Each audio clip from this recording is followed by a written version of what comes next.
Hello students, आज के इस वीडियो में हम लोग कवर करेंगे क्लास 9th मूवमेंट्स का यूनिट 8 है आपका house is not a home. कि एक मकान एक घर नहीं होता है। तो कैसे नहीं होता है इसका हिंदी एक्सप्लेन हमने पार्ट 1 पढ़ा था। अभी ये पार्ट 2 है। कैसे जब ऑथर के घर में आग लग जाती है तो वो जब स्कूल पहुंचता है तो कैसे भद्दा फील करता है। उसे लगता है कि अगर ऐसा ही जीवन है और वो बहिष्कृत और तिरस्कृत करने के लिए बना है तो उसे नहीं जीना, और वो मर जाना चाहता था, है ना। नेक्स्ट क्या होता है वो हम इसमें पढ़ेंगे। तो वीडियो को शुरू करने से पहले अगर आपने हमारे इस चैनल को सब्सक्राइब नहीं किया तो प्लीज़ चैनल को सब्सक्राइब कर बेल आइकन को प्रेस जरूर कर लीजिए ताकि आने वाले सभी वीडियोज़ आपको सबसे पहले मिल सकें। तो चलिए शुरू करते हैं हमारा video. When I walked through what used to be my house after school that day, और जब मैं वहाँ घूमता रहा, या यूं कहें कि जब I walk through what used to be my house after school that day, कि उस दिन स्कूल के बाद मेरा घर क्या है, क्या उसका उपयोग है। जब मैं वहां गया आई वॉज शॉक, तो मैं अचंभित हो गया टू सी, ये देखकर कि how much damage there was, कि वहां कितनी क्षति हुई थी। Whatever hadn't burn was destroy by the water and chemicals they had just used to put out the fire। तो आई वाज शॉक्ड कि मैं ये अचंभित हो गया, या मुझे ये धक्का लगा कि कितनी क्षति हुई थी। देयर वाज वट एवर, कि जो कुछ भी था, हैडंट बर्न, जो जला हुआ नहीं था, was destroy by the water and chemical, कि या तो जल गया था और जो नहीं जला था वो पानी और केमिकल जो थे उससे नष्ट हो गया था। They had used to put out the fire. The only material things not destroyed were the photo album। जो केवल एक चीज थी जो नष्ट नहीं हुई थी वो थी photo album. Document and some other personal item, और कुछ व्यक्तिगत चीजें that my mother had managed to heroically rescue, जिन्होंने मेरी माँ ने एक हेरोइक की तरह बचाया हुआ था। केवल वही चीजें बची हुई थी। But my cat was gone and my heart ached for her, लेकिन जो मेरी बिल्ली थी वो जा चुकी थी और मेरा जो दिल था उसके दर्द से कराह रहा था। There was no time to grieve, शोक मनाने का कोई समय नहीं था। My mother rushed me out of the house, मेरी माँ मुझे उस घर से बाहर लाई। We would have to find a place to live, हमें एक जगह की या जगह ढूंढनी थी जहां हम रह सकें। And I would have to go buy some cloth for school, और मुझे मेरे स्कूल के लिए कुछ कपड़े भी खरीदने थे। We had to borrow money from my grandparents because there were no credit card, cash और even any identification to be able to withdraw money from the bank. हमें मेरे जो दादा दादी थे उनसे कुछ पैसे उधार लेने पड़े, क्योंकि हमारे पास ना तो कोई क्रेडिट कार्ड था, ना कैश थी, और ना ही कोई पहचान के कोई पहचान पत्र थे कि हम उस बैंक से पैसे निकाल सकें। Everything had gone up in smoke, सब कुछ उस धुएं में चला गया था। That be the rubble that used to be our house was being cleared off the lot।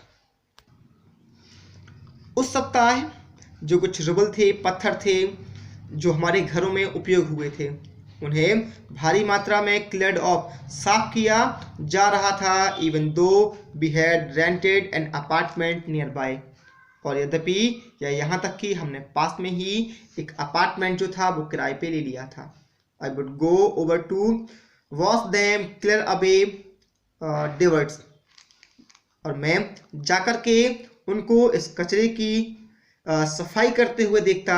Hopping, ये आशा से, दैट की my cat was somewhere to be found, कि मेरी जो बिल्ली है शायद वो कहीं मिल सकती है। शी वॉज गॉन, वह जा चुकी थी। I kept thinking about her as that vulnerable little kitten, और जो मैं ये सोचता रहता था दैट वनरेबल लिटिल किटन, कि वह एक छोटी सी बिल्ली है, इन द अर्ली मॉर्निंग, और अलसुबह या जब कभी जल्दी सुबह, when I would disturb her and gets out of bed, जब मैं उसे तंग करके अपने बिस्तर से बाहर हटा देता या भगा देता, she would tag along after me, वो मेरे पीछे पीछे चलती, क्लिम अप माई रोब, वह मेरे रोब पे चढ़ जाती, and crawl into my pocket, और मेरी जो पॉकेट थी उसमें लिपट जाती, सो जाती, टू फॉल स्लीप, सोने के लिए वो उसमें लेट जाती, लिपट जाती। I was missing her terribly, और मैं उसे भयानक रूप से मिस कर रहा था। इट ऑलवेज सीम्स, ऐसा बिल्कुल लगता था या लगता है, that bad news spread quickly, कि जो बुरी खबर थी वो तेजी से फैलती है, एंड इन माई केस, और मेरे स्थिति में, इट वॉज नो डिफरेंट, इसमें भी कोई ये भी कोई अलग नहीं थी। एवरीवन इन हाई स्कूल में हर कोई, इंक्लूडिंग द टीचर, टीचरों के साथ, was aware of my plight, वो सभी लोग मेरी दुर्दशा से, जो प्लाइट थी, दुर्दशा थी, उससे अवेयर हो चुके थे, जान चुके थे मेरी दुर्दशा को। I was impressed as if somehow I were responsible, और मैं बहुत ही शर्मिंदगी महसूस कर रहा था, जैसे एज कि किसी न किसी प्रकार मैं जिम्मेदार था। What a way to start off a new school. What a way to start off at a new school. क्या नए स्कूल में शुरू करने का ये रास्ता होता है। This was not a kind of attention I was looking for. और इस प्रकार के अटेंशन को, या ये उस प्रकार का ध्यान नहीं था, अटेंशन नहीं था जिसे मैं चाह रहा था। The next day at school, school में अगले दिन, people were acting even more strange than usual.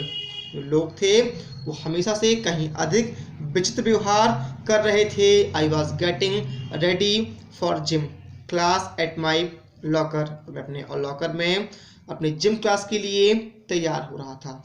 People were milling around me. जो लोग थे वो मेरे चारों ओर घूम रहे थे। Asking me to hurry up, और मुझे जल्दी करने के लिए कह रहे थे। I thought, मुझे सोचा या मुझे लगा, it's strange, मुझे ये बड़ा ही विचित्र लगा, but in the light of the past few weeks, लेकिन पिछले जो कुछ सप्ताहों के संदर्भ में ये मुझे बिल्कुल अजीब नहीं लगा। Nothing would surprise me, और इस बात ने मुझे नहीं चौंकाया। It almost seemed that they were trying to show me into the gym, और ये बिल्कुल ऐसे लगा कि जैसे वो मुझे जिम में भेजना चाहते हैं, धकेलना चाहते हैं। Then I saw why, उसके बाद मैंने देखा कि क्यों। There was a big table set up with all kind of stuff on it. एक बड़ी सी टेबल पर जो हर प्रकार के जो चीजें थी, कपड़े थे, उनको केवल मेरे लिए, जस्ट फॉर मी, रखा गया था। They had taken up a collection and bought me school supplies, notebooks, all kind of different cloth, jeans, tops, sweatshirt और स्वीट सूट्स, और उन्होंने पैसों को इकट्ठा करके मेरे लिए जो स्कूल की कुछ सप्लाईज थी, जैसे कि किताबें, नोटबुक्स थी, और सभी प्रकार के कपड़े, जीन्स, टॉप और स्वीट सूट थे, वो लाए थे। इट वॉज लाइक क्रिसमस, ये केवल एक क्रिसमस के जैसा था। I was overcome by emotion, और मैं भावनाओं से भर गया। People who had never spoken to me before but coming up to me and to introduce themselves, लोग जो मुझसे कभी बात भी नहीं करते थे, वो मेरे पास आकर खुद का टू इंट्रोड्यूस, परिचय देने लगे। I got all kind of invitation to their houses, और मुझे हर तरह से उनके घरों का आमंत्रण मिलने लगा। Their genuine outpouring of concern, और उनकी आउटपोरिंग ऑफ कंसर्न की ये जो चिंताओं को दिखाने वाली जो फीलिंग्स थी, उसने रियली टच्ड मी, मुझे छू लिया। इन दैट इंस्टेंट, और यह एक अलग था। I finally breathe a sigh of relief, और मैंने आखिरकार राहत की सांस ली and thought for the first time, और ये पहली बार सोचा दैट कि things were going to be okay, कि चीज़ें जो हैं वो ठीक हो रही थी। I made friends that day, और उस दिन मैंने दोस्तों को बनाया या दोस्त बनाए। अ मंथ लेटर, एक महीने बाद, I was at my house, मैं अपने घर पे था, वॉचिंग देम रिबिल्ड इट, और उसे दोबारा से बनते हुए देख रहा था। But this time it was different, लेकिन इस बार कुछ अलग था। आई वाजंट अलोन, मैं अकेला नहीं था। I was with two of my new friends from school, कि मैं अपने स्कूल के 2 नए दोस्तों के साथ था। It took a fire for me to stop focusing on my feelings of insecurity and open up to all the wonderful people around me। और इस बार जो था, मैंने जो खुद की जो फीलिंग थी, खुद की जो भावनाएं थी, उन पर फोकस करने के छोड़कर फीलिंग ऑफ इनसिक्योरिटी और असुरक्षा की जो भावनाएं थी उन पे ध्यान देने को छोड़कर जो आसपास के लोग हैं, जो विचित्र लोग हैं, खूबसूरत लोग हैं, उन पर ध्यान देना शुरू किया। Now I was sitting there watching my house being rebuilt, और अब जब मैं अपने घर को दोबारा से बनता हुआ देख रहा था, when I realize my life was doing the same thing, तभी मैंने ये महसूस किया मेरा जो जीवन था वो दोबारा से वही चीज़ें कर रहा था, या मैंने देखा कि मेरे जीवन में दोबारा से वही चीज़ें हो रही थी। While we sat there, जब हम वहाँ बैठे थे, on the curb,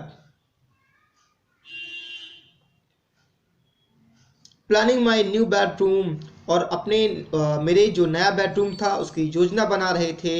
I heard something walk up to me from behind and say, तो मैंने सुना कि मेरे पीछे कोई आया है और वो पुकारता है, Does this belong to you, क्या ये तुम्हारा है?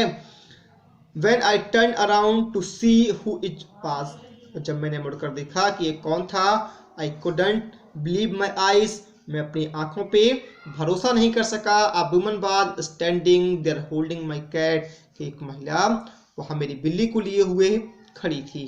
I leaped up and grabbed her out of woman's arms, और मैं जो था लिफ्ट उछल पड़ा और मैंने उस महिला की बाहों से उसे छीन लिया या ले लिया। आई हेल्ड हर, मैंने उसको held her close to me, खुद से लिपटा लिया, and tried into that beautiful orange fur, और उसके जो खूबसूरत से जो नारंगी रंग के जो फर थे उनसे शोर करने लगा। सी पॉड हैप्पली, और वह भी खुशी खुशी चिल्लाने लगी। माई फ्रेंड्स वर हगिंग मी, मेरे दोस्त जो थे वो मुझसे लिपट गए। Hugging the cat and jumping around, और उन्होंने भी उस बिल्ली को गले से लगाया और उछलने लगे। Apparently my cat had been so freaked by the fire that she ran over a mile away, कि स्पष्ट रूप से मेरी जो बिल्ली थी वो उस आग से इतनी घबरा गई थी कि वो 1 मील दूर भाग गई थी। Her collar had our phone number on it, और उसके कॉलर पे जो हमारा फ़ोन नंबर था वह था, but our phones had been destroyed and disconnected, लेकिन हमारा जो फ़ोन था वो नष्ट हो गया था और डिस्कनेक्ट हो गया था। This wonderful woman took her in and worked hard to find out whose cat it was। ये जो अद्भुत महिला थी उन्होंने बहुत सारे प्रयास किए और कठिन परिश्रम किया कि ये बिल्ली किसकी थी, और somehow और किसी न किसी प्रकार she knew, वो जान गई that this cat was loved and surely missed, कि जो बिल्ली है वो निश्चित रूप से बड़ी प्यारी है और उसे मिस किया जा रहा है। As I sat there with my friend, और जब मैं वहाँ अपने दोस्तों के साथ बैठा था, and my cat curled up in my lap, तो मेरी जो बिल्ली थी वो मेरी गोद में बैठी हुई थी। All the overwhelming feelings, of loss and tragedy seem to diminish। और जो सारी नुकसान और ये जो दुर्घटना थी या दुख की जो स्थिति थी वो डिमिनिस्ड, वो गायब हो गई थी। I felt gratitude for my life, और मैं अपने जीवन के लिए आभारी था। माई न्यू फ्रेंड, मेरे जो दोस्त थे। The kindness of a stranger, और उस अजनबी की जो दयालुता थी। And the loud purr of my beloved cat, और मेरी उस प्यारी बिल्ली की जो म्याऊ म्याऊ थी, उन सबके प्रति मैं आभारी था। My cat was back and so was I, मेरी जो बिल्ली थी वो वापस आ गई थी, और उस बिल्ली के साथ मैं भी वापस आ गया था। यानी कि मैं ये तो दुख में डूबा हुआ था। यह स्टोरी जैन गॉडसे की लिखी हुई कि कैसे जो लेखक है वो अपनी बिल्ली को इतना मिस करता है। तो ये आपको कैसी लगी हमें कमेंट बॉक्स में जरूर बताएं, और पसंद आई हो तो प्लीज़ लाइक और शेयर जरूर करें।